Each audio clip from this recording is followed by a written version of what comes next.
أعوذ بالله من الشيطان الرجيم.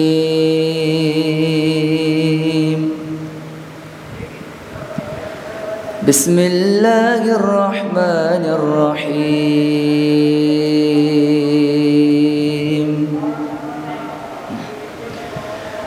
إن الله وملائكته يصلون على النبي يا أيها الذين آمنوا صلوا عليه وسلموا تسليما. اللهم صل على محمد وآل محمد. بسم الله الرحمن الرحيم.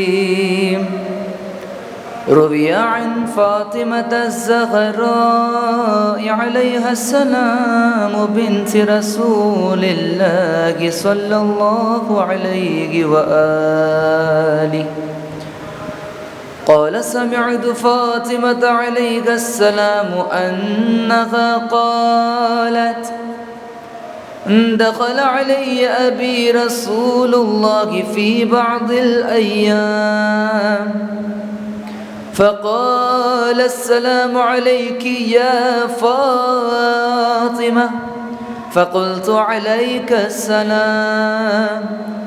قال إني أجد في بدني ضعفا فقلت له أعيذك بالله يا أبتاه من الضعف. فقال يا فاطمة ائتيني بالكساء اليماني فغطيني به فأتيته بالكساء اليماني فغطيته به وصرت أنظر إليه وإذا وجهه يتلألأ كأنه البدر في ليلة تمامه وكماله. اللهم صل على محمد وآل محمد. فما كانت إلا ساعة وإذا بولدي الحسن عليه السلام قد أقبل وقال السلام عليك يا أمه. فقلت وعليك السلام يا قرة عيني وثمرة فؤادي. فقال يا أمه إني أشم عندك رائحة طيبة كأنها رائحة جدي رسول الله صلى الله عليه وآله. فقلت نعم إن جدك تحت الكساء.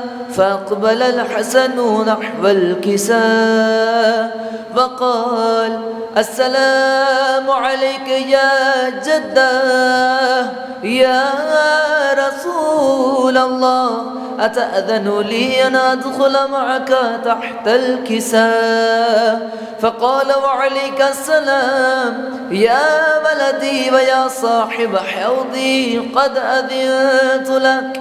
فدخل معه تحت الكساء. فما كانت إلا ساعة وإذا بولدي الحسين عليه السلام قد أقبل وقال السلام عليك يا أمه. فقلت وعليك السلام يا ولدي ويا قرة عيني وثمرة فؤادي. فقال لي يا أمه إني أشم عندك رائحة طيبة كأنها رائحة جدي رسول الله صلى الله عليه وآله. فقلت نعم إن جدك وأخاك تحت الكساء. فدنا الحسين نحو الكساء وقال السلام عليك يا جدك والسلام عليك يا من اختاره الله. أتأذن لي أن أدخل معكما تحت الكساء؟ فقال وعليك السلام يا ولدي ويا شافع أمتي، قد أذنت لك. فدخل معهما تحت الكساء. فأقبل عند ذلك أبو الحسن علي بن أبي طالب عليه السلام، وقال السلام عليك يا بنت رسول الله. فقلت وعليك السلام يا أبا الحسن ويا أمير المؤمنين. فقال يا فاطمة إني أشم عندك رائحة طيبة كأنها رائحة أخي وابن عمي رسول الله. فقلت نعم هو مع ولديك تحت الكساء. فأقبل علي نحو الكساء وقال السلام عليك يا رسول الله، أتأذن لي أن أكون معكم تحت الكساء؟ قال له عليك السلام يا أخي ويا بسيجي وخليفتي وصاحب لوائي، قد أذنت لك. فدخل علي تحت الكساء. ثم أتيت نحو الكساء وقلت والسلام عليك يا أبتاه يا رسول الله، أتأذن لي أن أكون معكم تحت الكساء؟ قال وعليك السلام يا بنتي ويا بضعتي، قد أذنت لك. فدخلت تحت الكساء. فلما اكتملنا جميعا تحت الكساء أخذ أبي رسول الله بطرفي الكساء وأومأ بيده اليمنى إلى السماء وقال اللهم إن هؤلاء أهل بيتي وخاصتي وحامتي، لحمهم لحمي ودمهم دمي، يؤلمني ما يؤلمهم ويحزنني ما يحزنهم. أنا حرب لمن حاربهم وسلم لمن سالمهم وعدو لمن عاداهم ومحب لمن أحبهم. إنهم مني وأنا منهم، فاجعل صلواتك وبركاتك ورحمتك وغفرانك ورضوانك علي وعليهم، واذهب عنهم الرجس وطهرهم تطهيرا. اللهم صل على محمد وآل محمد. فقال الله عز وجل يا ملائكتي ويا سكان السماوات إني ما خلقت سماء مبنية ولا أرضا مدحية ولا قمرا منيرا ولا شمسا مضية ولا فلكا يدور ولا بحرا يجري ولا فلكا يسري إلا في محبة هؤلاء الخمسة الذين هم تحت الكساء.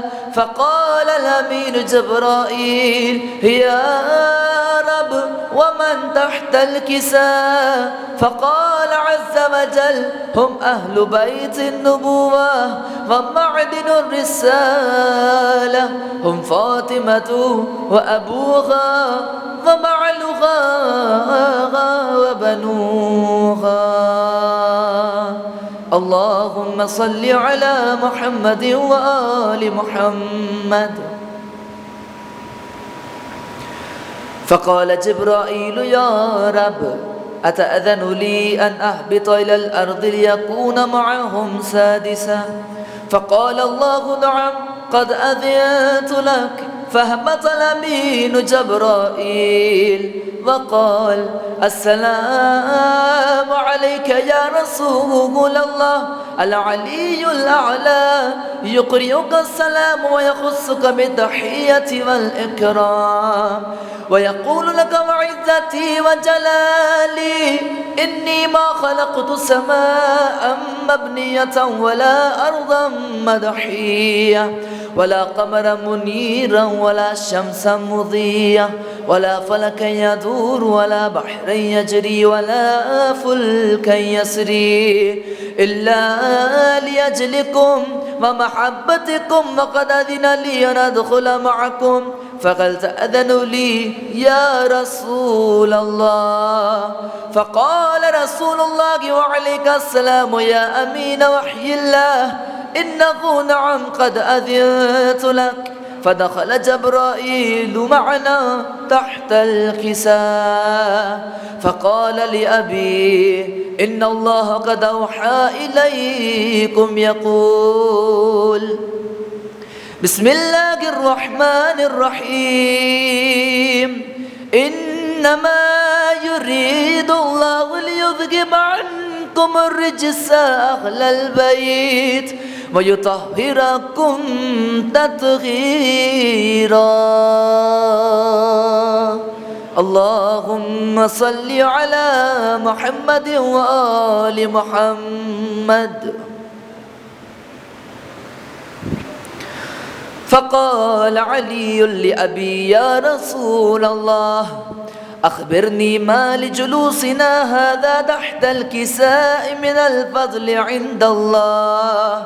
فقال النبي صلى الله عليه وآله والذي بعثني بالحق نبيا واصطفاني بالرسالة نجيا ما ذكر خبرنا هذا في محفل من محافل أهل الأرض وفيك جمع من شيعتنا ومحبينا إلا ونزلت عليهم الرحمة وحفت بهم الملائكة واستغفرت لهم إلى أن يتفرقوا.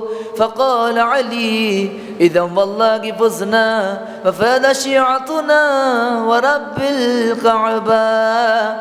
فقال أبي رسول الله صلى الله عليه وآله يا علي والذي بعثني بالحق نبيا واصطفاني بالرسالة نجيا ما ذكر خبرنا هذا في محفل من محافل أهل الأرض وفيه جمع من شيعتنا ومحبينا وفيهم مهموم إلا وفرج الله همه ولا مغموما إلا وكشف الله غمه ولا طالب حاجة إلا وقضى الله حاجته. فقال علي عليه السلام إذا والله فزنا وسعدنا وكذلك شيعتنا فازوا وسعدوا في الدنيا والآخرة ورب الكعبة. اللهم صل على محمد وآل محمد. برائے تعجیل ظہور امام زمان علیہ السلام بلندتر صلوات.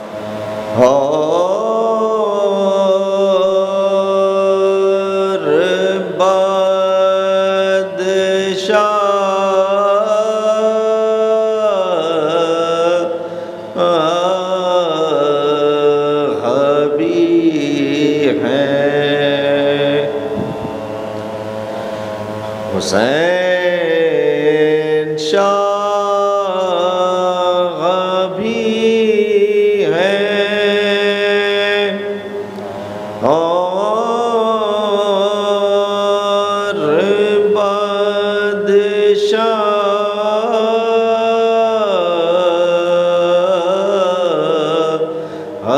بھی ہیں. حسین دین بھی ہے اور دین پناہ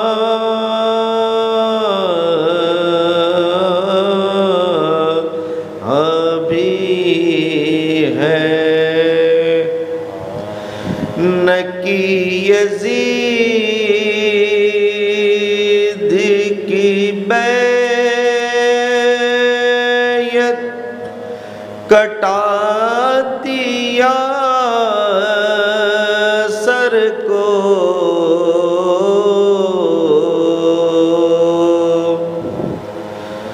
نہ کی یزید کی بیعت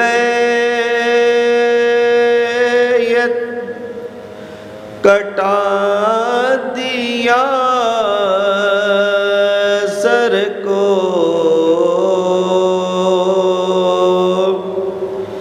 اسی بنا بتو بنیاد لا الہ بھی ہے حسین شاہ بھی ہے نعرہ سلوات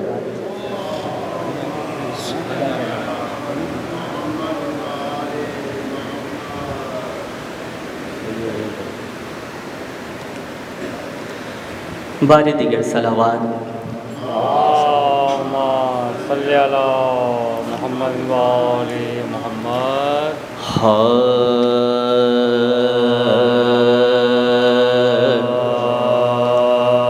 جس کی عین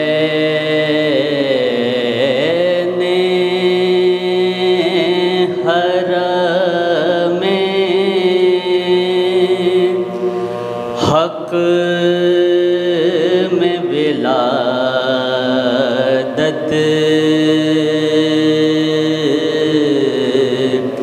ہو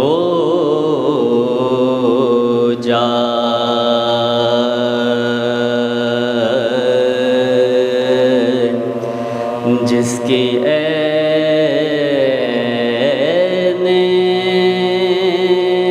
حرم حق میں ولادت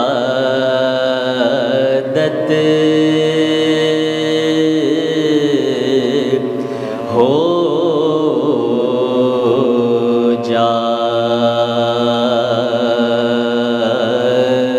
جائے کیوں نہ وہ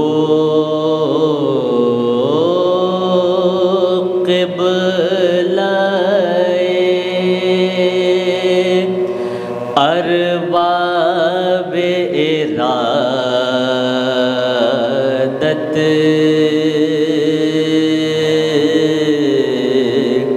ہو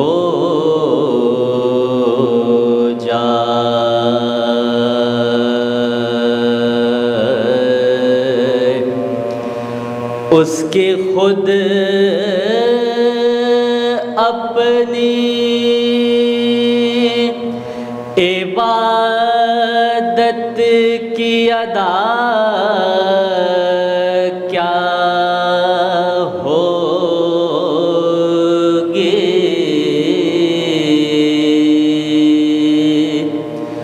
اس کی خود اپنی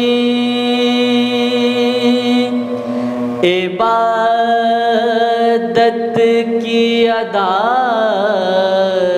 کیا ہوگی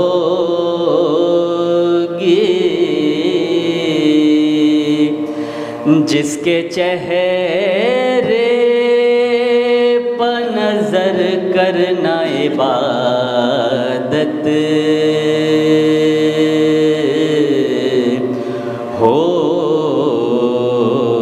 جائے جس کی عین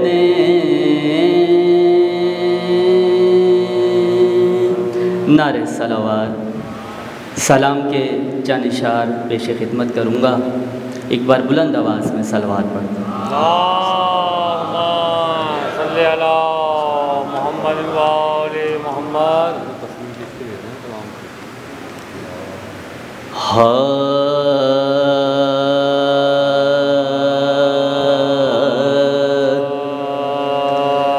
جہاں بہرے عطا جود و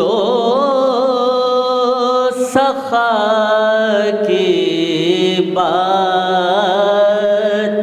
نکلے گی، جہاں بہرے عطا جود و سخا کی بات نکلے گی. ابو طالب خدیجہ فاطمہ کی بات نکلے گی. ابو طالب خدیجہ فاطمہ کی بات نکلے گی، جہاں بہرے عطا جود و سخا کی بات نکلے گی. ہاں کوئی مانے نہ مانے جب وفا کی بات نکلے گی.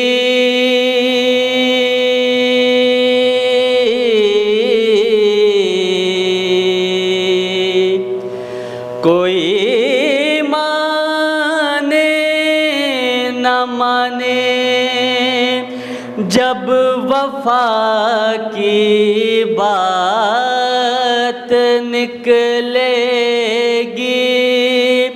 علمدار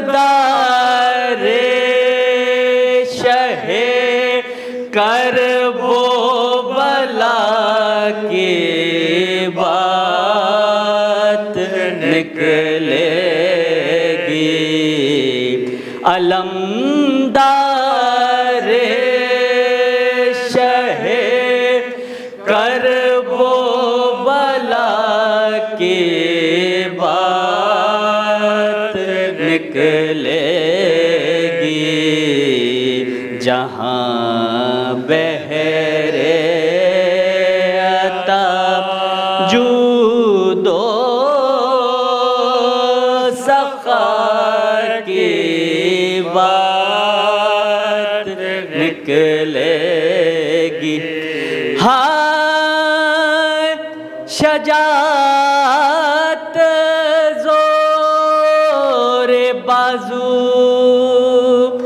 اور علمداری کی باتوں میں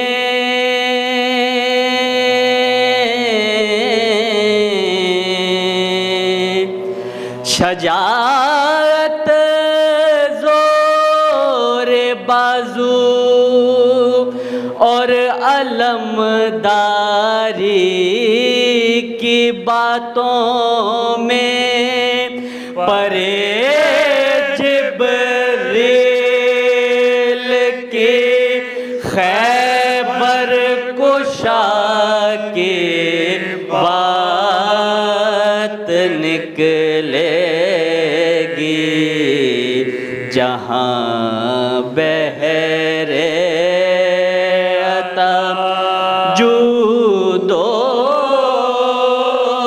سخا کی بات نکلے گی. ہاں کماں تلوار بن کر سڑ اڑائے گی ابھی رن میں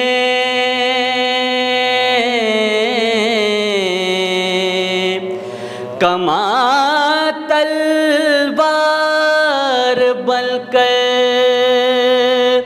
سر اڑائے گی، ابھی رن میں ابھی ابن مظاہر باصفا کی بات نکلے گی، جہاں بہرے عطا جود و سخا کی بات نکلے گی۔ ہائے خطا پوچھے گا ایک بے شیر کا لاشا، وہاں اپنی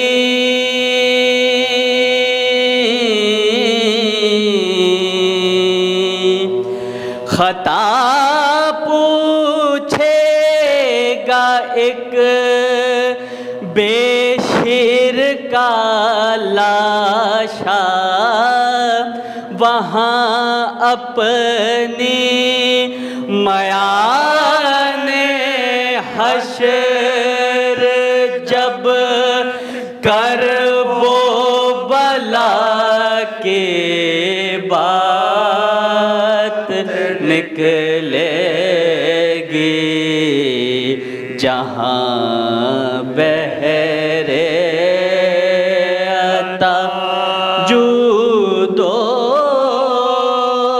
سخا کی بات نکلے گی۔ ہائے وہاں بے چادری زینب کی خون رلوائے گی قیصر،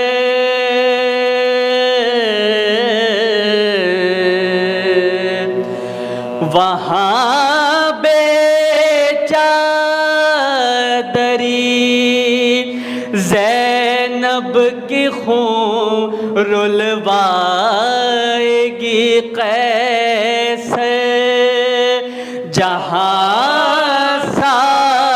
سادات کے اہل قصہ کی بات نکلے گی، جہاں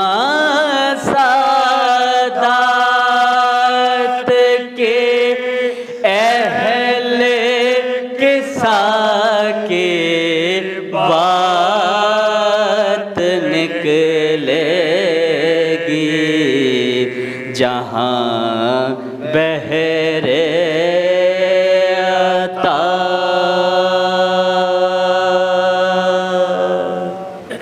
سورہ فاتحہ۔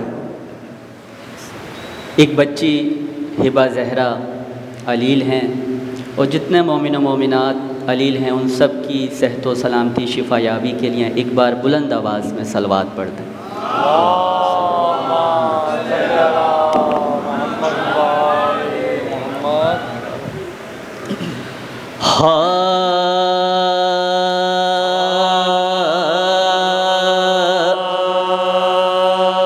پڑا ہے غش میں حسین غریب کا جانے، پڑا ہے غش میں حسین غریب کا جانے، منا رہے ہیں خوش ظلم و جور کے بانے، دم نماز جو چونکا یہ ہے در ثانی، وضو کے واسطے سے اٹھ کر طلب کیا پانی، وضو کے واسطے اٹھ کر طلب کیا پانی، جو پانی آیا تو منہ آنسوؤں سے دھونے لگے، پھر نگاہوں میں بابا کی پیاس رونے لگے، تڑپ کے دل نے کہا ہائے سید خوش خو، یہی تو ہے نا ملا 3 دن جو بہرے وضو، اسی کی چاہ میں کوثر کو چل بسے مہرو، اسی کے واسطے اموں کے کٹ گئے بازو، اسی کے واسطے اموں کے کٹ گئے بازو، یہی تو وہ ہے جو بے شیر نے نہ پایا تھا، اسی کو مانگ کے گردن پہ تیر کھایا تھا، غرض کے آئے مصلی پہ اور پڑھی وہ نماز، کہ جس کے بعد تھی حد وصال ناز و نیاز، ہر ایک ذکر طویل اور ہر ایک سجود دراز، پکارتی تھی یہ روح حسین سجدہ نواز، پکارتی تھی یہ روح حسین سجدہ نواز، مجھے بھی ناز ہے جس پر یہی وہ طاعت ہے، یہ آخری میرے سجاد کی عبادت ہے، ہوئی تمام جو آخر نماز جانے رسول، دعا و حمد کے لب چومتا تھا حسن قبول، دیا جو شکر کے سجدے کو حق کی یاد میں تو ایک عصر کا یاد آیا سجدائے مقبول،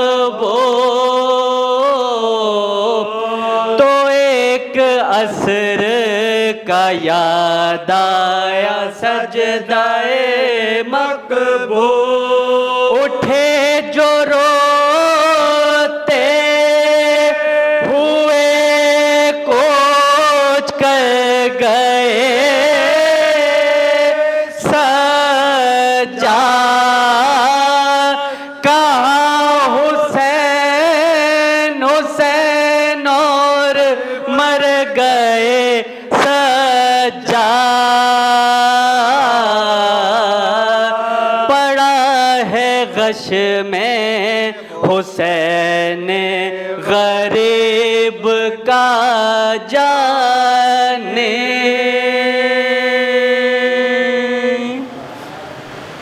تم بن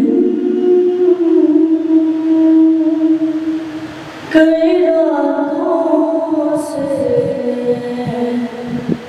میں سوئی نہیں بابا، تم بن کئی راتوں سے میں سوئی نہیں بابا۔ کیا فرمایا؟ کیا یاد سکینہ تمہیں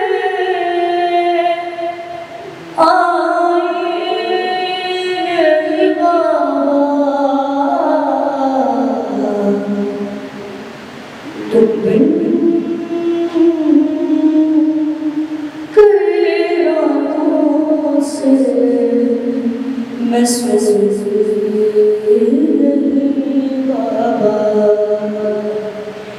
ارے آنا ہے وہ آقا سینے پہ سجانا، منہ چومنا اور گود میں شفقت سے بٹھانا، اور ننے سے میرے ہاتھ کو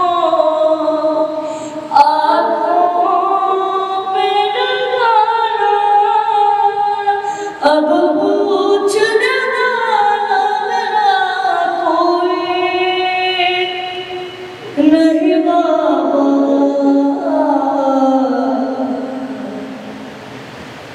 تم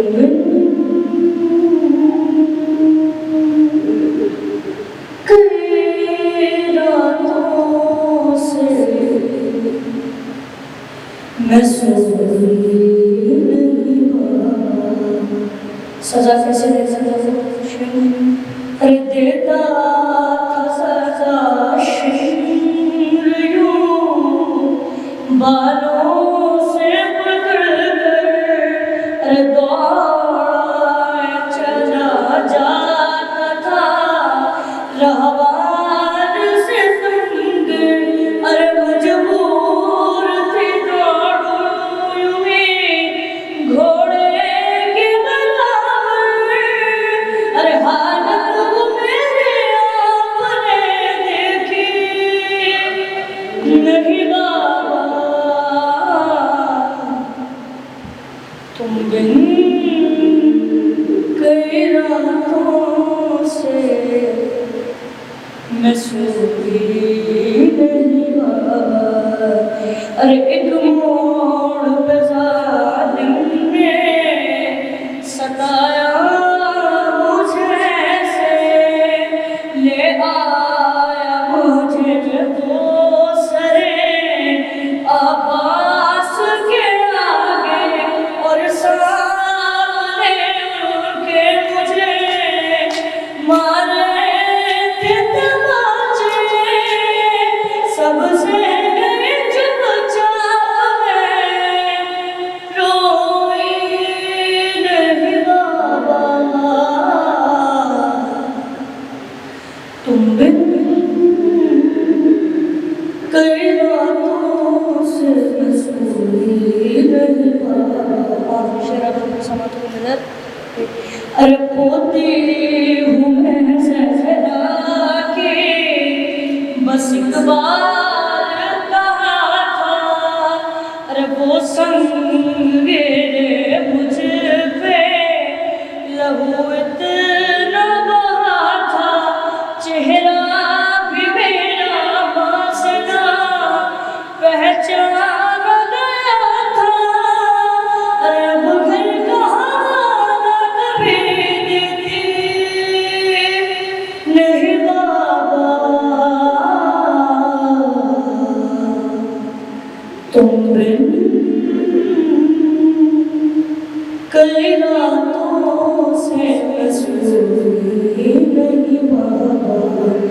کیا یاد سکینہ تمہیں آئی نہیں بابا. اعوذ باللہ من الشیطان الرجیم. بسم اللہ الرحمن الرحیم.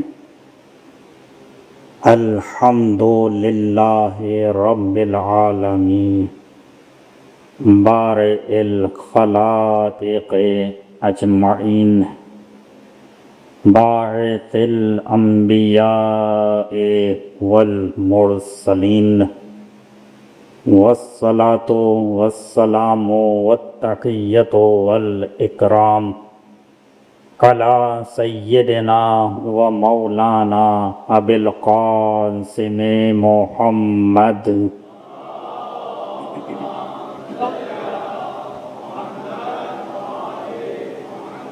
وعلی آلہ الطیبین الطاہرین المعصومین المظلومین الذین اذهب اللہ عنہم الرجس وطہرہم تطہیرا.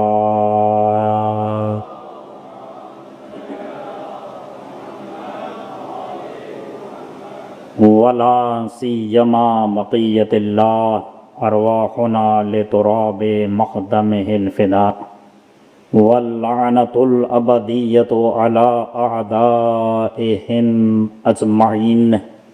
اما بعد فقد قال اللہ الکریم فی الذکر الحکیم وَلَقَدْ بَعَثْنَا فِي كُلِّ أُمَّةٍ رَسُولًا أَنِ اعْبُدُوا اللَّهَ وَاجْتَنِبُوا الطَّاغُوتَ. صلوات.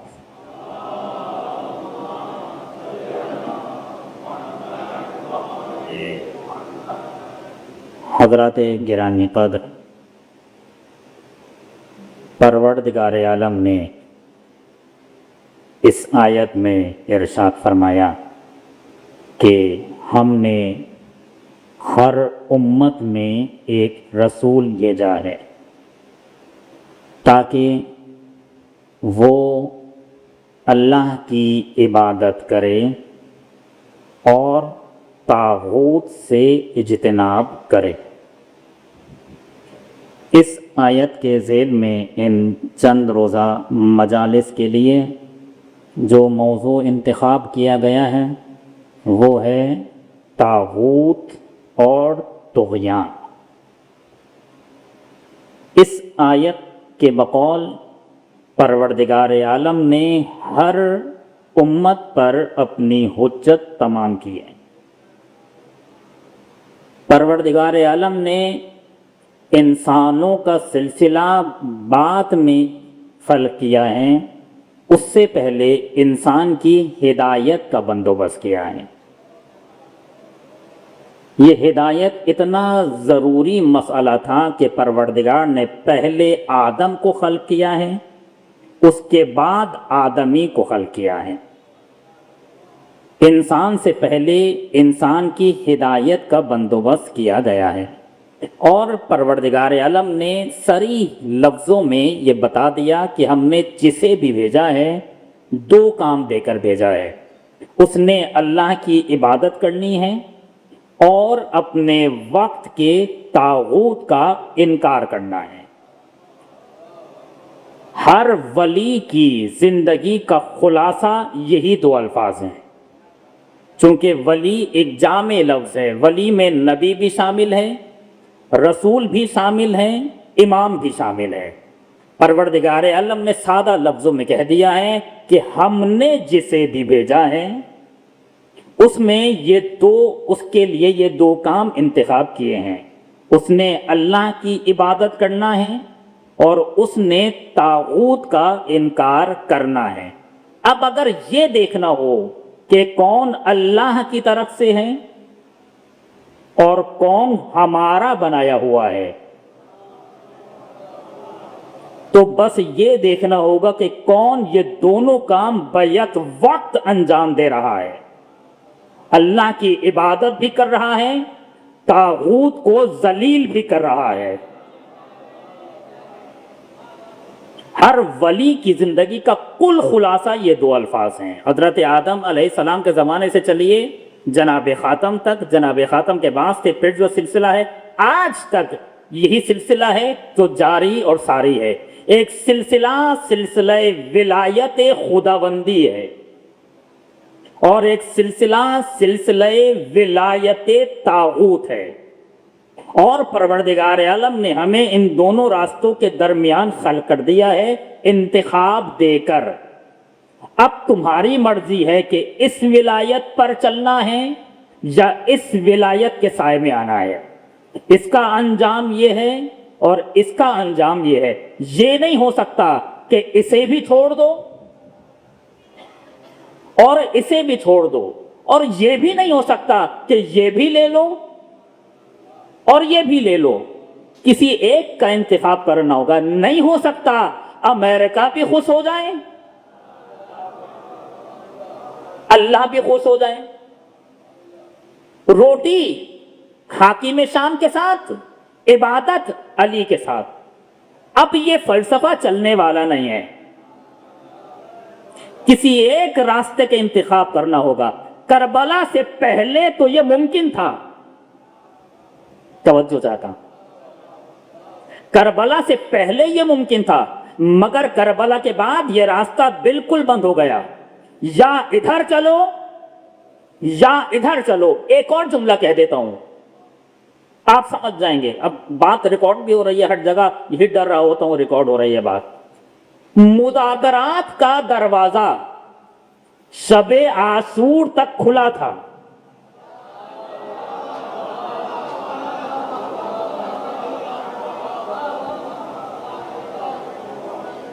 حسین ابن علی نے شب عاشور تک مذاکرہ کیا.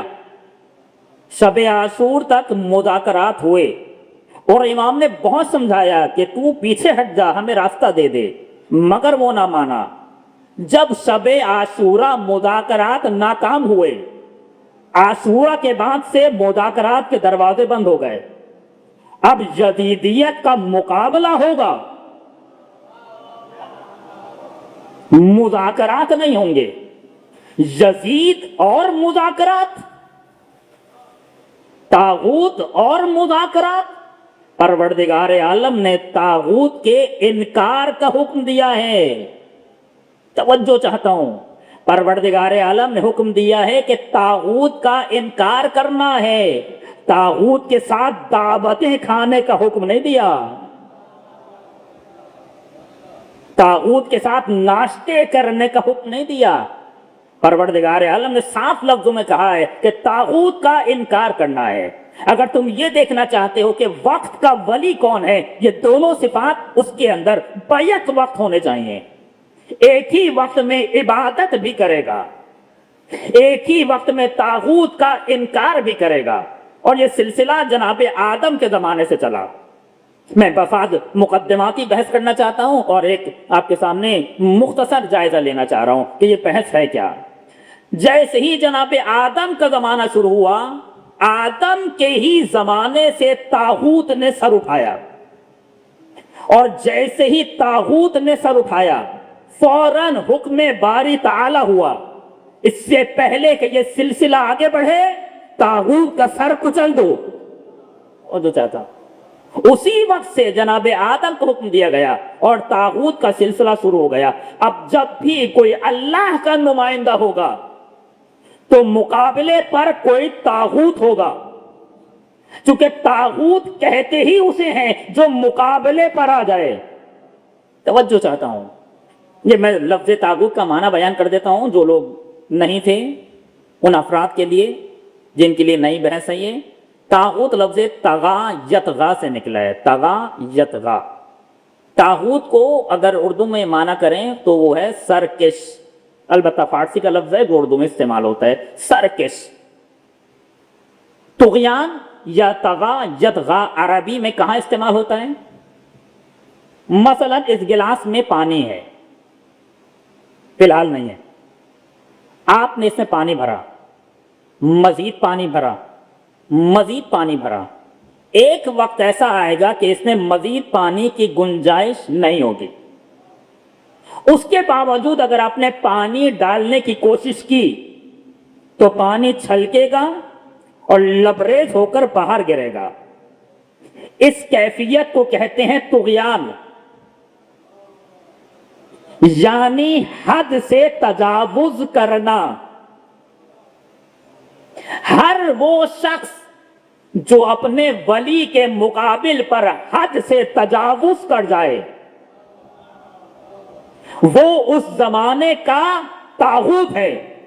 ہر وہ شخص کہ جو ولی کے مقابل پر آ جائے، چونکہ وہ سرکش ہے، اس کی حد ہے اور وہ اپنی حد سے باہر نکلا ہے.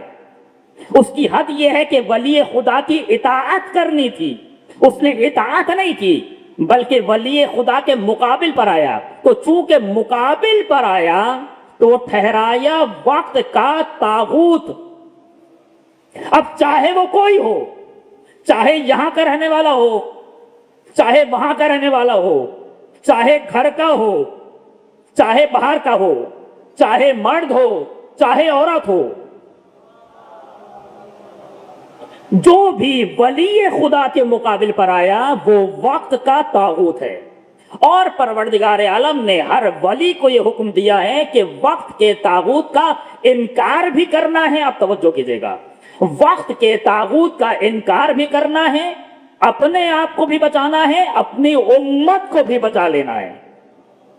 ہر نبی کی ذمہ داری ہے. جناب آدم کے زمانے سے چلیے، جناب آدم کے بعد جتنے بھی انبیاء آئے سب کا ذکر آیا.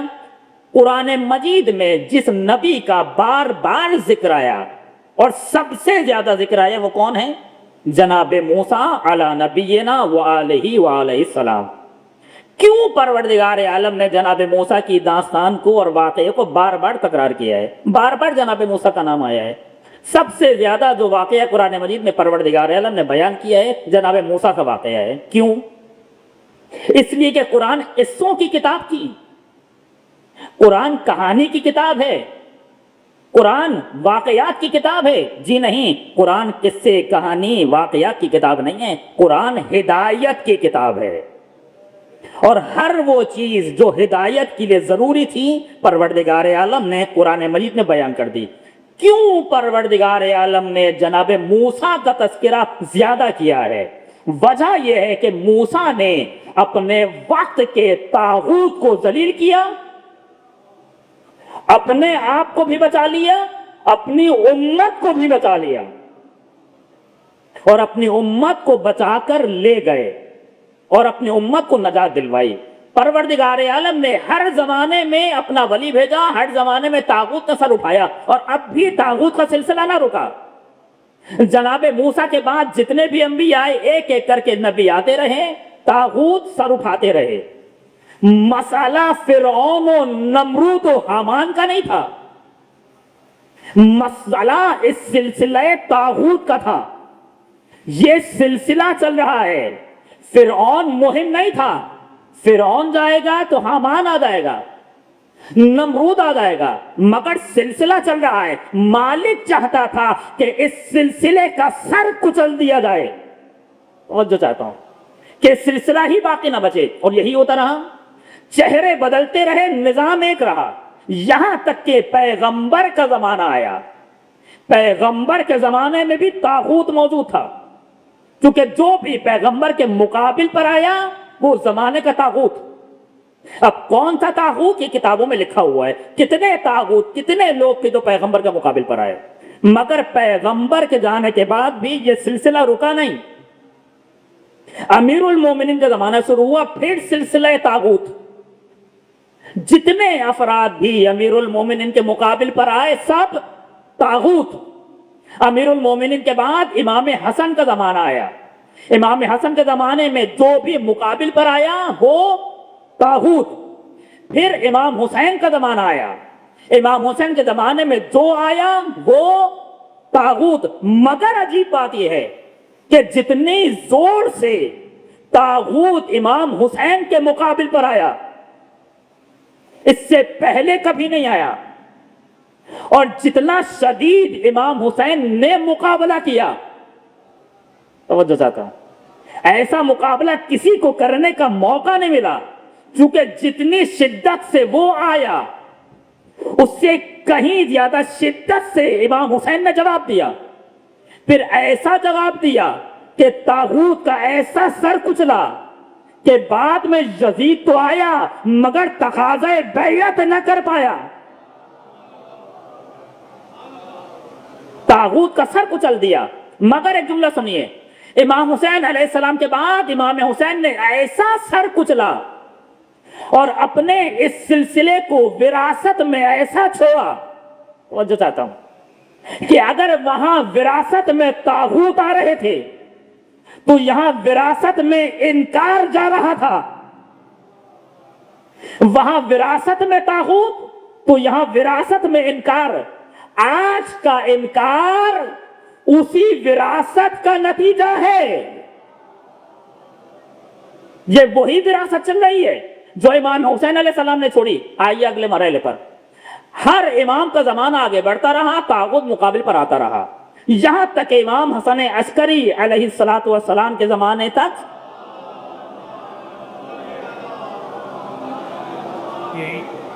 طاغوت آیا. جو بھی مقابل پر ہے وہ زمانے کا طاغوت ہے.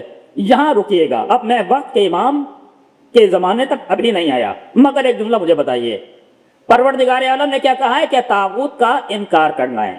طاغوت کے سامنے سر نہیں جھکانا, طاغوت کا انکار کرنا ہے, یعنی طاغوت کا مقابلہ کرنا ہے, یعنی طاغوت پر لعنت کرنی ہے. اب لعنت کا صحیح ترجمہ کر دوں, یعنی طاغوت کو مرد آباد کہنا ہے.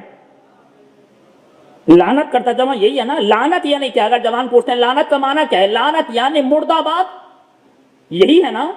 یا کیا معنی ہوگا لعنت کا؟ لعنت یعنی مرد آباد. حضرت آدم کے زمانے پر جو طاغوت آیا وہ مرد آباد ہے یا نہیں؟ مرد آباد. حضرت نوح کے مقابل پر جو آیا وہ مرد آباد. حضرت ابراہیم کے مقابل پر آیا وہ مرد آباد. پیغمبر کے مقابل پر جو آیا وہ مرد آباد. ہم تو طاغوت کو مرد آباد کہہ رہے ہیں.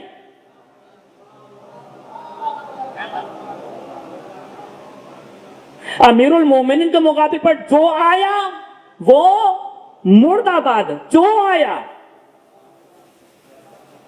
اب تاریخ دیکھیں کون آیا, مگر جو آیا وہ مرد آباد. امام حسن کے مقابل پر جو آیا وہ مرد آباد. امام حسین کے مقابل پر جو آیا وہ مرد آباد. اس کی نسلیں بھی مرد آباد, وہ خود بھی مرد آباد. یزید مرد آباد تو یزیدیت بھی مرد آباد. امام زین العابدین کے مقابل پر جو آیا وہ مرد آباد. امام باقر کے مقابل پر آیا جو مرد آباد. میں تھوڑا سا وقت دے رہا ہوں آپ کا. امام صادق کے مقابل پر جو آیا وہ مرد آباد. امام کاظم کے مقابل پر آیا وہ مرد آباد. امام رضا کے مقابل پر آیا وہ مرد آباد. امام تقی کے مقابل پر آیا وہ مرد آباد. امام نقی کے مقابل پر آیا وہ مرد آباد. امام عسکری کے مقابل پر آیا وہ مرد آباد. اور جو وقت کے امام کے مقابل پر آئے سب مرد آباد. اور یہ سیاسی نعرہ. اب وہ جو آپ کے ذہنوں میں آ رہا ہے سوال, میں اس کا جواب دے دیتا ہوں. اب جوان یہ پوچھیں گے, بزرگ تو دعا دینے کافی ہے, جوان پوچھیں گے کہ یہ کب آیا امام کے مقابل پر, یہ کب آیا امام کے مقابل پر. تو میں آپ کو ایک چھوٹا سا فارمولا دیتا ہوں, پتہ چل جائے گا کہ وہ امام کے مقابل پر آیا یا کس کے مقابل پر آیا. احادیث میں ہمیں ایک راستہ بتایا گیا ہے کہ اگر یہ دیکھنا ہے کہ اہل بیت کا دشمن کون ہے تو کیسے پتہ چلے کہ دشمن کون ہے. مثلا آج امام غائب ہیں, کیسے پتہ چلے کہ امام کا دشمن کون ہے. اسی کے برخلاف اگر آپ یہ دیکھنا چاہتے ہیں اہل بیت کا محب کون ہے, آج کے زمانے میں کیسے پتہ چلے کہ اہل بیت کا محب کون ہے. امام تو غائب ہیں, کیسے پتہ چلے محب کون ہے اور دشمن کون ہے. اہل بیت نے واحد اور بالکل واضح فارمولا دیا کہ اگر ان کی ہم تک پہنچ نہ ہو تو یہ دیکھو ہمارے چاہنے والوں کے ساتھ کیا کر رہے ہیں. یہ روایات ہیں, میں کچھ بھی اپنی طرف سے نہیں کہہ رہا. یہ دیکھو ہمارے چاہنے والوں کے ساتھ کیا کر رہے ہیں. اگر ہمارے چاہنے والوں سے محبت کر رہے ہیں تو ہم سے محبت کر رہے ہیں, اور اگر ہمارے چاہنے والوں سے دشمنی کر رہے ہیں تو ہم سے دشمنی کر رہے ہیں. یہیں پر روایت ہے. ناصبی کون ہوتا ہے؟ آپ کے یہاں جو ناصبی کی ڈیفینیشن ہے وہ الگ ہے.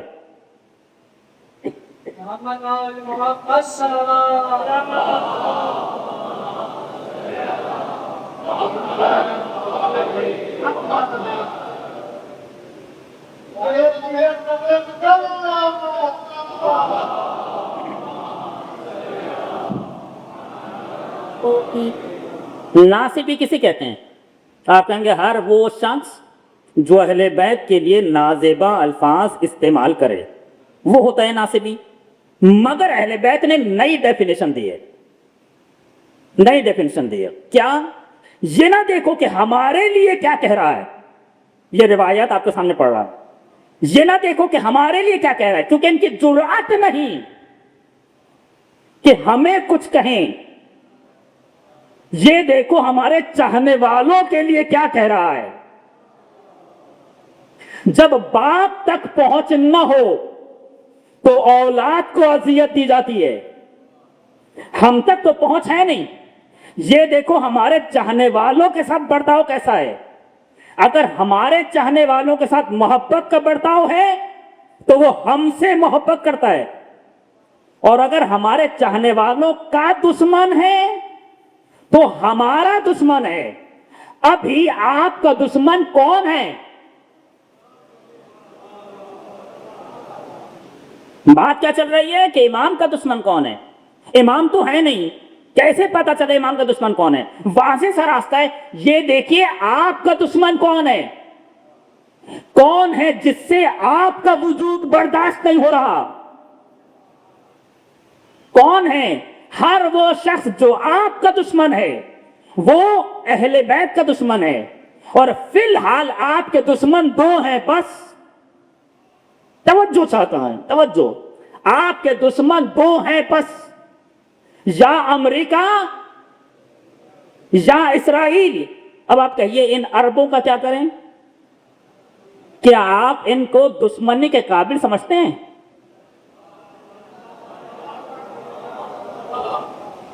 یہ دشمنی کے قابل ہیں؟ چھوٹی سی مثال دے دیتا ہوں, بات واضح ہو جاتی ہے. محلے میں کسی بچے نے آپ سے بدتمیزی کر دی, آپ بدتمیز بچے کو دشمن سمجھتے ہیں؟ اس بیچارے کی تربیت ہی ایسی ہوئی ہے.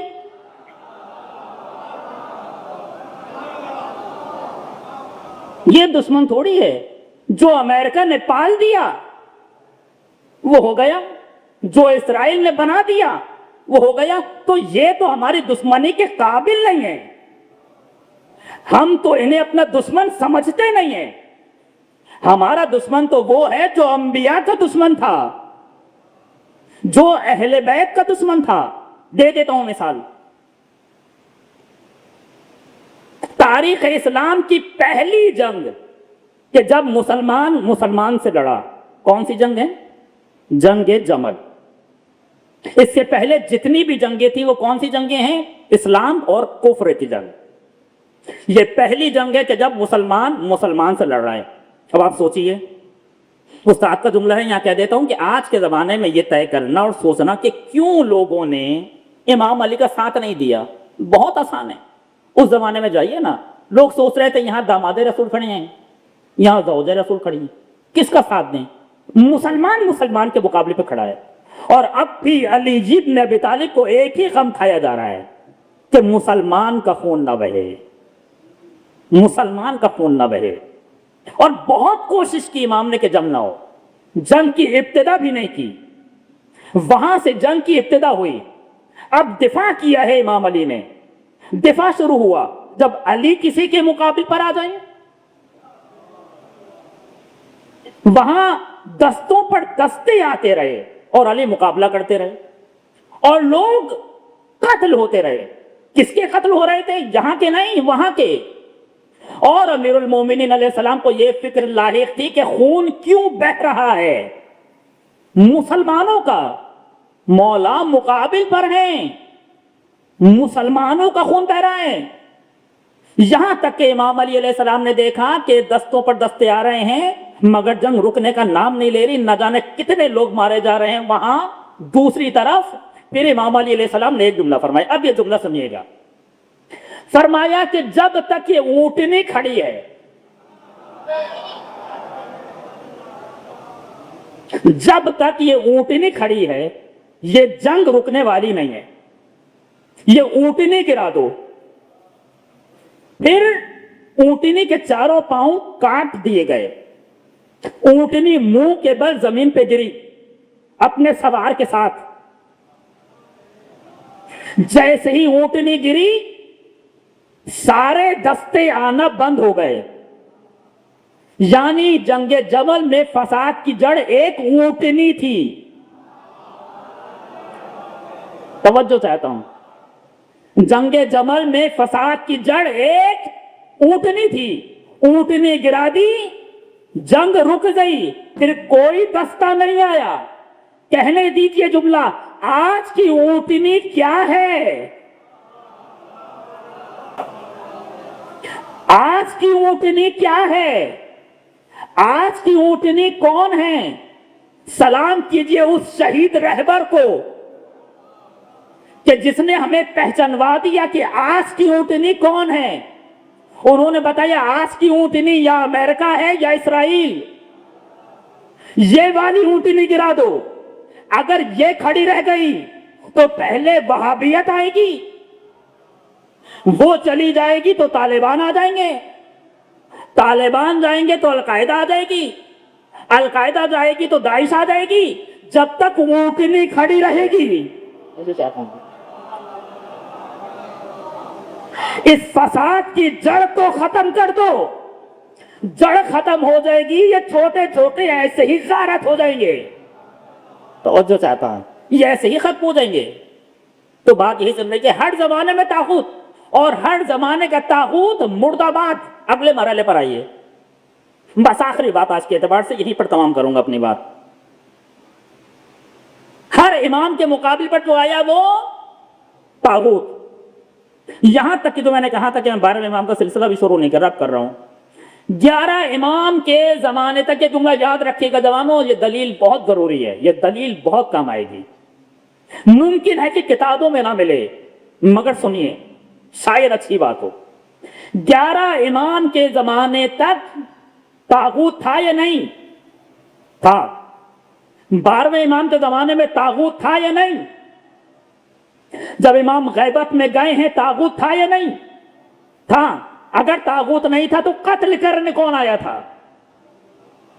اس کا معنی ہے طاغوت تھا، مگر پروردگار عالم نے امام کو غیبت میں بھیج دیا۔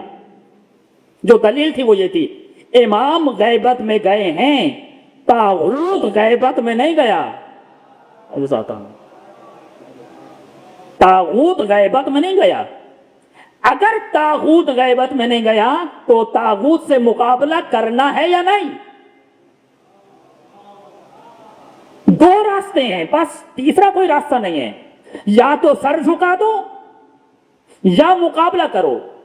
چونکہ ہم کربلا والے ہیں لہذا سر جھکانا آتا نہیں ہے، تو بس ایک راستہ بچا ہے، مقابلہ کرو۔ طاغوت کا مقابلہ کرنا ہے، دوسرا کوئی آپشن ہی نہیں ہے۔ طاغوت کا مقابلہ کرنا ہے، کیسے کرنا ہے؟ کون کرے گا مقابلہ؟ اللہ رے وہ زبان معصوم، اللہ رے وہ سلسلہ معصوم، جاتے جاتے ہمیں امانت دار ہاتھوں کے سپورٹ کر کے گئے۔ اب یہ جملہ مثبت معنی میں لیجئے گا، جتنا کہہ رہا ہوں شکر کیجئے کسی مولوی کے ہاتھوں میں دے کر نہیں گئے، ورنہ مولانا آپ کو بھی ناشتہ کرا دیتے۔ شکر کیجئے کہ امانت دار ہاتھوں میں دے کر گئے۔ ان امانت دار ہاتھوں کا کام یہ تھا کہ آپ کو طاغوت سے بچانا ہے۔ اصل میں تو امام بچائیں گے۔ آپ کو معلوم ہے روایات میں دورہ غیبت کو تاریکی اور رات سے تمثیل دی گئی ہے، غیبت یعنی رات کا گھوپ، اندھیرا. امام کا ظہور ہوگا تو بالکل ایسے ہی ہے جیسے سورج نکل آیا. اب ایک عقلی بات کر رہا ہوں آپ سے، سورج کے انتظار کا معنی یہ نہیں کہ رات میں چراغ نہ جلایا جائے. سورج ہے، چراغ کی کوئی حیثیت نہیں ہے سورج کے سامنے، کوئی حیثیت نہیں ہے. ہم حفظ مراتب کے قائل ہیں. جوانوں بات یاد رکھنا، ہم حفظ مراتب کے قائل ہیں. معصوم ہیں. آیت اللہ خامنئی معصوم کے نوکر ہیں، معصوم کے خادم ہیں. اور آیت اللہ خامنئی کا سب سے بڑا کمال یہی ہے کہ انہوں نے مولا کی نوکری کی، ورنہ دوسرے تو امریکہ کی نوکری کر رہے تھے. انہوں نے مولا کی نوکری کی، اور ان کا سب سے بڑا کمال یہی تھا. سورج کے انتظار کا معنی یہ نہیں کہ رات میں چراغ نہ جلایا جائے. چراغ کیوں جلایا جائے گا؟ تاکہ اگر کوئی درندہ حملہ کر دے تو نظر تو آئے کہ درندہ کون ہے، ورنہ چراغ بجھ گیا درندہ کھا جائے گا، پتہ بھی نہ چلے گا. امام جاتے جاتے غیبت میں ایک چراغ دے کر گئے. اس چراغ کو جلا کے رکھو گے تو درندہ حملہ نہیں کر پائے گا. یہ چراغ خود بھی بچا رہے گا، تمہیں بھی بچا کے لے جائے گا.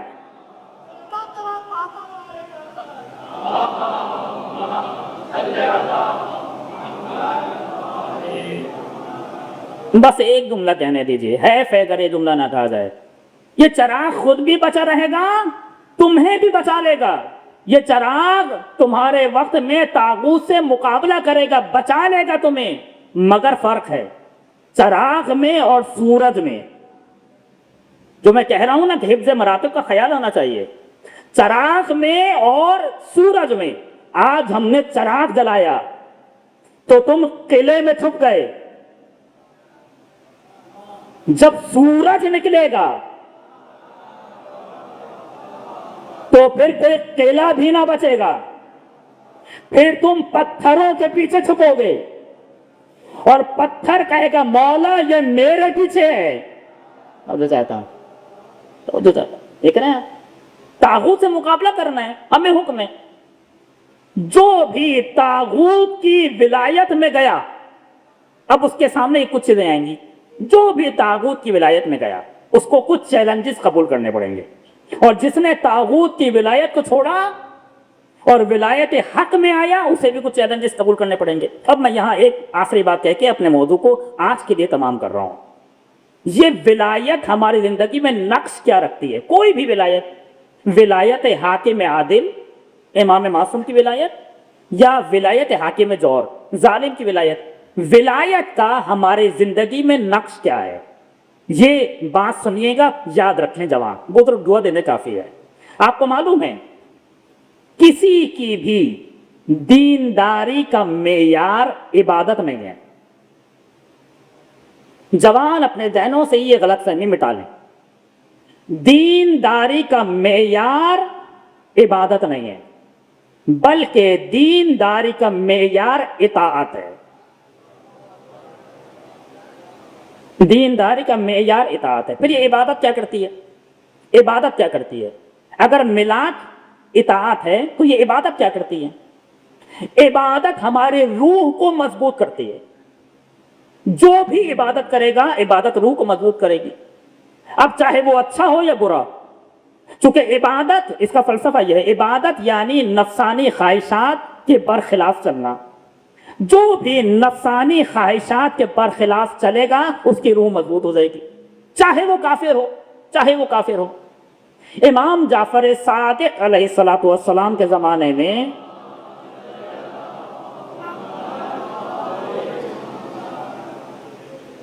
ایک شخص آیا اور سب نے کہا مولا وہ غیب کی خبریں دیتا ہے، وہ غیب کی باتیں کرتا ہے. امام نے فرمایا ٹھیک ہے ہم بھی چل کر دیکھتے ہیں. امام نے اس کا امتحان لیا، پیچھے مٹھی بند کی اور اس سے پوچھا کہ بتاؤ ہاتھ میں کیا ہے. اس نے بتا دیا ہاتھ میں کیا ہے. امام نے اس سے پوچھا تمہارے ہاتھ میں کیا ہے. اس کا ہاتھ کھلوایا تو اس کے ہاتھ میں ایک ہڈی تھی، پتہ چلا وہ کسی نبی کی ہڈی ہے جو اس کے ہاتھ لگ گئی تھی. اور پھر امام نے اس سے پوچھا، توجہ چاہتا ہے، امام نے اس سے پوچھا، اب یہ اس جملے کے لیے زحمت دی تھی کہ بتاؤ تمہیں یہ کمالات کیوں ملے؟ تو اس نے کہا کہ مولا، یا جو بھی نام لیا ہو، اے جعفر ابن محمد، میں نے آج تک کبھی بھی اپنے نفس کی بات نہیں سنی، ہمیشہ اپنے نفس کی مخالفت کی. تم میرے پاس یہ طاقتیں ہیں. امام نے فرمایا ٹھیک ہے، اسلام قبول کر لو. اس نے کہا یہ نہیں کروں گا. امام نے فرمایا ابھی تو کہہ رہا تھا نفس کی مخالفت کرتا ہوں. کہا یہ تو صحیح کہہ رہے ہیں. جیسے ہی اس نے اسلام قبول کیا، امام نے پھر امتحان لیا، بہت کوشش کی مگر بتا نہ پایا. پھر وہ حیران ہو گئے کہ مولا، جب تک میں نے اسلام قبول نہیں کیا تھا میرے پاس طاقت تھی، آج جب اسلام قبول کر لیا تو طاقت چھن گئی. امام نے فرمایا جب تک تم مسلمان نہیں تھے تمہیں یہی مل رہا تھا، اب تم مسلمان ہو تمہیں وہاں ملے گا. تو بتانے کا مقصد کیا تھا کہ جو بھی اپنی نفسانی خواہشات کی مخالفت کرے گا، چاہے کوئی ہو، چاہے مسلمان ہو یا کافر، اس کے پاس کچھ طاقتیں آئیں گی. تو عبادت یعنی نفسانی خواہشات کی مخالفت. جو بھی نفسانی خواہشات کی مخالفت نہیں کرے گا عبادت نہیں کرے گا. عبادت روح کو مضبوط کرے گی. جیسے ہمارا کھانا، میں مثال دے رہا ہوں، عبادت اور ولایت میں فرق سمجھانا چاہ رہا ہوں. کھانا جب کوئی کھاتا ہے تو یہ نہیں کہا جاتا کہ یہ کھانے والا اچھا کبھی ہے یا برا کبھی ہے. یہ کہا جاتا کبھی ہے، اچھا ہے یا برا ہے، یہ تو اپنے اپنے نصیب کی بات. کبھی ہے، طاقتور ہے. ایسے ہی عبادت کرنے والے کو اچھا اور برا نہیں کہا جائے گا، کیونکہ یہ عبادت کر رہا ہے، یہ بھی عبادت کر رہا ہے. اچھا اور برا کیسے سمجھا جائے گا؟ یہ ہمارے اوپر جو مارک لگا ہوا ہے، یہ مارک بتائے گا کہ یہ اچھا ہے یا برا. اگر مارک ولایت خدا کا لگا ہوا ہے تو یہ اچھا ہے. اگر مارک ولایت ظالم و طاغوت کا لگا ہوا ہے تو یہ برا ہے. چونکہ پروردگار عالم کو وہ عبادت بھی نہیں پسند جو طاغوت کے سائے میں ہو. توجہ چاہتا ہوں، میں ایک مثال دوں گا، بات واضح ہو جائے گی. پروردگار کو وہ عبادت بھی نہیں پسند کہ جو طاغوت کے سائے میں ہو. حر نے شب عاشورہ عبادت نہیں بدلی تھی. حر نے شب عاشورہ عبادت نہیں بدلی تھی، عبادت تو وہی تھی. کسی مقتل میں نے لکھا کہ حر ایسے نماز پڑھتے تھے پھر ایسے پڑھنا شروع کر دیا. نہیں، حر نے عبادت نہیں بدلی تھی، ولایت بدلی تھی. ولایت بدلی تھی، مارک بدل گیا تھا. ابھی تک حر کے اوپر یزیدیت کا مارک لگا ہوا تھا. نمازیں تو پڑھ رہا تھا مگر تھا جہنم میں. لیکن جیسے ہی حسینیت کا مارک لگا، سارے گناہ بھی معاف ہو گئے. توجہ چاہتا ہوں، ایک مارک سے ساری زندگی کے گناہ معاف ہو گئے. یعنی حسین کی محبت زندگی کا جبران کر دیتی ہے. اگر کسی کے دل میں حسین کی محبت آ جائے، اگر کوئی حر جیسی توبہ کر لے تو زندگی کا جبران ہو جاتا ہے، زندگی پرسکون ہو جاتی ہے. حر نے ولایت بدلی تھی اور حر نے ولایت بدل دی. جو بھی ولایت خدا میں آئے گا، خدا کی ولایت میں آئے گا، اس کے سامنے بھی کچھ چیلنجز ہوں گے. اور جو بھی ولایت طاغوت میں جائے گا اس کے سامنے بھی چیلنجز ہوں گے. دونوں کے درمیان راستے بالکل معین اور صاف ہیں. پروردگار عالم نے ہمیں اختیار دے دیا ہے، تمہاری مرضی ہے. ایک چیز میں یہاں بتا دیتا ہوں کیونکہ تقریباً 5 منٹ اور ہے میرے پاس. جب بھی کوئی طاغوت کی ولایت قبول کرے گا تو اس کو طاغوت کی ولایت کے ساتھ کچھ چیزیں خود بخود ملیں گی. خود بخود ملیں گی. پہلی چیز جو اسے ملے گی وہ ہے ذلت. ذلت. جو بھی طاغوت کی ولایت قبول کرے گا اسے ذلت اٹھانا پڑے گی. وَلَا تَكُونُوا، اب یہ قرآن مجید کی آیت، وَلَا تَكُونُوا كَالَّذِينَ نَسُوا اللَّهَ فَأَنسَاهُمْ أَنفُسَهُمْ ان لوگوں کی طرح نہ ہو جانا کہ جنہوں نے اللہ کو بھلا دیا، یعنی اللہ کی ولایت سے نکل آئے، طاغوت کی ولایت میں چلے گئے۔ نتیجہ کیا ہوا؟ قرآن مجید کی آیت فَأَنْسَاهُمْ أَنفُسَهُمْ، تو پھر اللہ نے ان سے انہی کو بھلوا دیا، یعنی وہ اپنے آپ کو بھی بھول گئے۔ محنت خود کر رہے ہیں، نتیجہ کوئی اور لے کر جا رہا ہے۔ اے لوگوں، اگر محنت کر رہے ہو تو نتیجہ بھی خود لے لو، اتنی زحمت کر رہے ہو تو فائدہ بھی خود لے لو۔ زمینیں تمہاری، فائدہ اسے جائے گا، ملک تمہارے تباہ ہوں گے، فائدہ وہ لے کر جائے گا۔ چونکہ تم نے طاغوت کی ولایت کو قبول کیا ہے، لہذا دنیا میں بھی ذلیل ہونا ہوگا، آخرت میں بھی ذلیل ہونا ہوگا۔ لیکن جو اللہ کی ولایت قبول کر لے وہ دنیا میں بھی عزیز، وہ آخرت میں بھی عزیز، وہ سر کٹا بھی دے گا، تم خود سر اٹھا کے چلو گے، تم سر اٹھا کے چلو گے، چونکہ یہ عزت دار ہے، اسے عزت ملی ہے، یہ پروردگار عالم کے یہاں سے عزت لے کر آیا ہے۔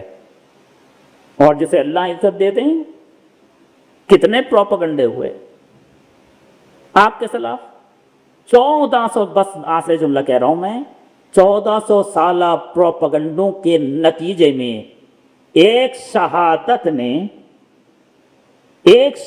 نے اہل بیت کے خادم کی شہادت نے سارے پروپیگنڈوں پر پانی پھیر دیے۔ میں پھر کہہ رہا ہوں، حفظ مراتب کا قائل ہے۔ میں بس ایک جملہ کہہ رہا تھا اپنے دوست سے، سوچئے جب خادم کی شہادت سے یہ ہو گیا تو مولا کی شہادت سے کیا ہوا ہوگا؟ میں تاریخ سے بات کر رہا ہوں، کیا ہوا ہوگا؟ یہ جو تاریخ میں لکھا ہے نا، اس نے سوچا تھا کہ میں انہیں ایک طویل عرصہ قید میں رکھوں گا، جدید نے سوچا تھا طویل عرصہ قید میں رکھوں گا، مگر مجبور ہو گیا، 20 دن میں آزاد کرنا پڑا اسے۔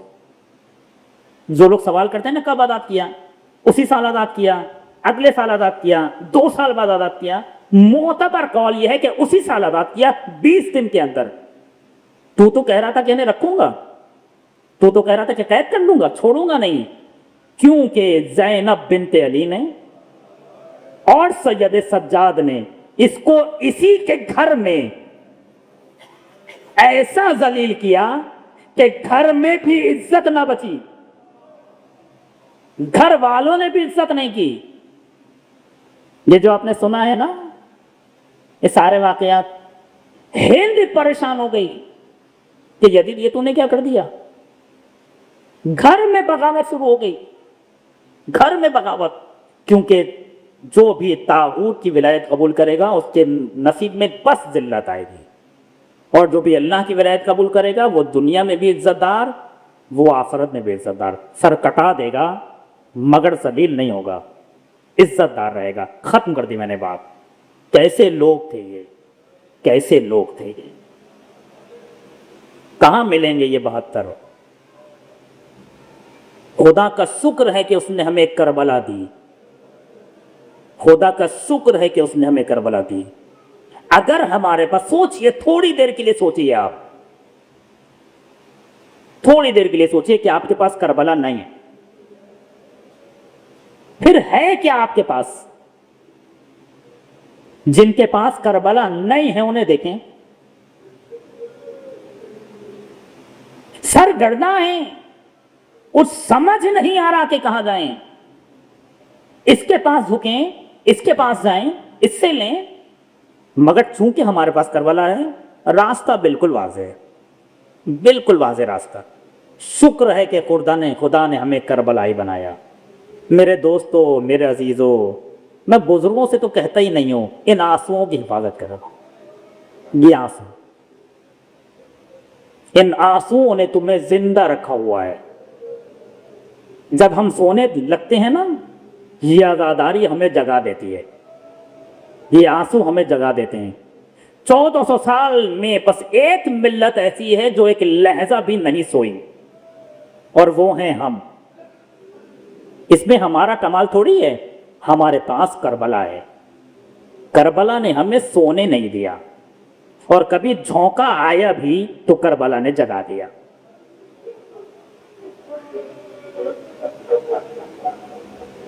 کیسے سو جائیں ہم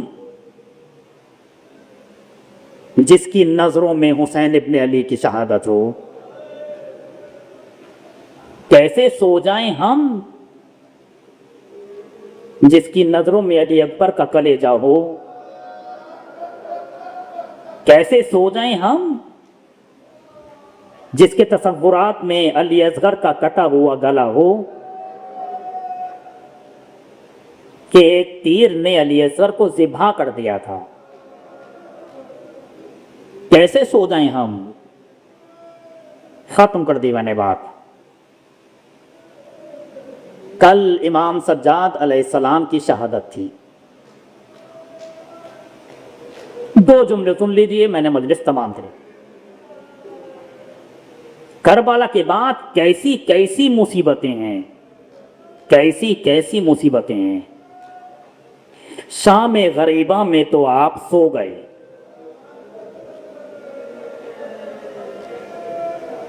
مگر زینب کو سونے کو نہ ملا. ساری رات زینب نے سب کی حفاظت کی، اور زینب سید سجاد کو بھی بچا رہی ہیں. چونکہ زینب نے یہ کام اپنی ماں سے سیکھا ہے کہ اپنے وقت کے امام کو کیسے بچانا ہے. میں نے جتنا مقاتل میں دیکھا ہے، کم سے کم 3 بار زینب نے سید سجاد کو بچایا ہے. شام غریبہ میں بچایا ہے، دربار کوفہ میں بچایا ہے، دربار شام میں بچایا ہے. چونکہ یہ کربلا میں صرف حسین کو قتل کرنے تھوڑی آئے تھے، نسل امامت کو منقطع کرنے آئے تھے. اور جب انہیں یہ معلوم ہوا کہ امام زندہ ہیں تو چاہا کہ امام کو قتل کر دیں، مگر زینب درمیان میں آ گئے. خبردار، میرے ہوتے ہوئے سید سجاد کی طرف دیکھنا بھی مت.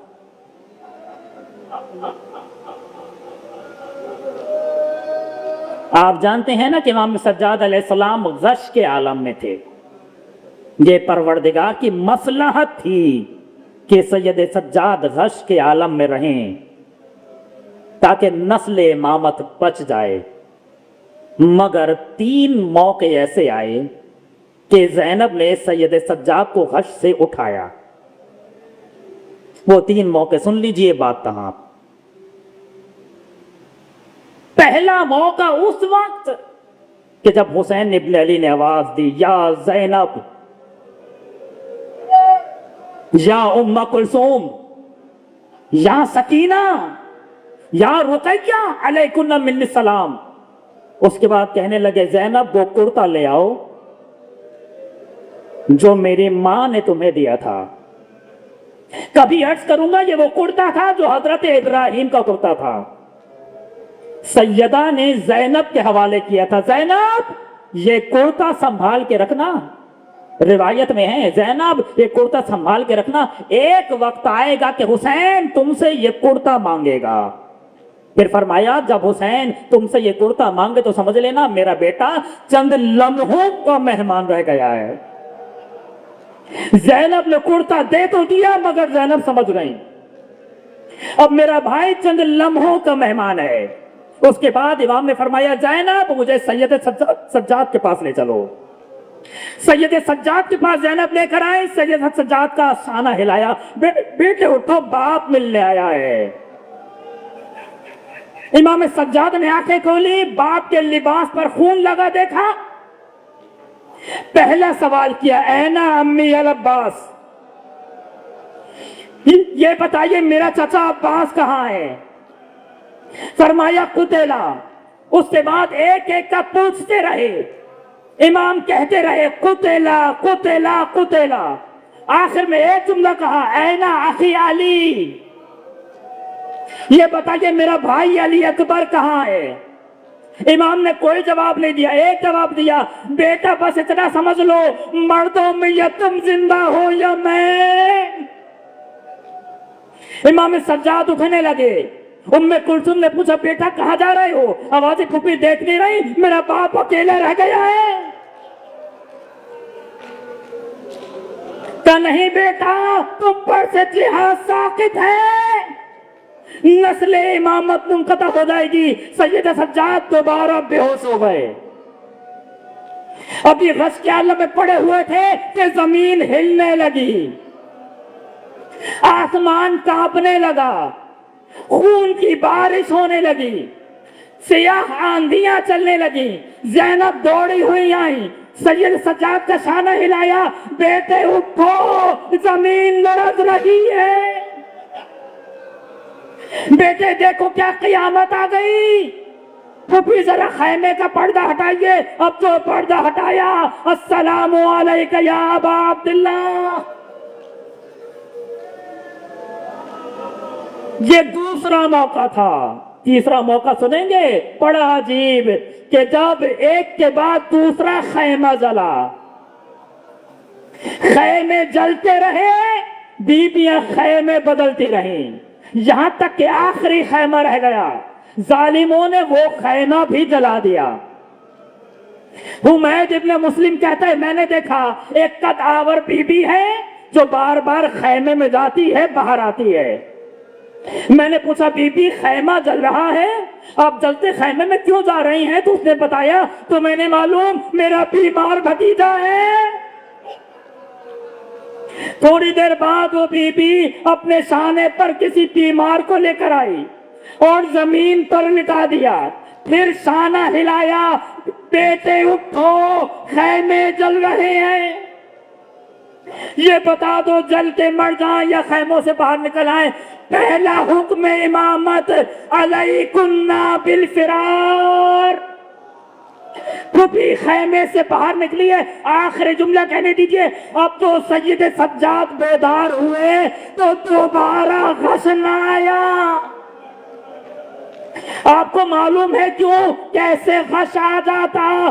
یہاں دیکھا تو باپ کا سر، ادھر دیکھا تو عباس کا سر، ادھر دیکھا تو باپ کا لاشا بے گورو کفن پڑا ہوا تھا، ادھر دیکھا تو زینب کے سر پہ چادر نہیں، ادھر دیکھا تو بچی کے کان زخمی تھے، ادھر دیکھا تو کوئی تازیانہ مار رہا تھا، کوئی تماچا مار رہا تھا۔ اے بابا تم تو گلا کٹا کے سو گئے، اب سید سجاد ہے کوفے شام جا بازار۔ اے بابا خدا حافظ، واہ حسین۔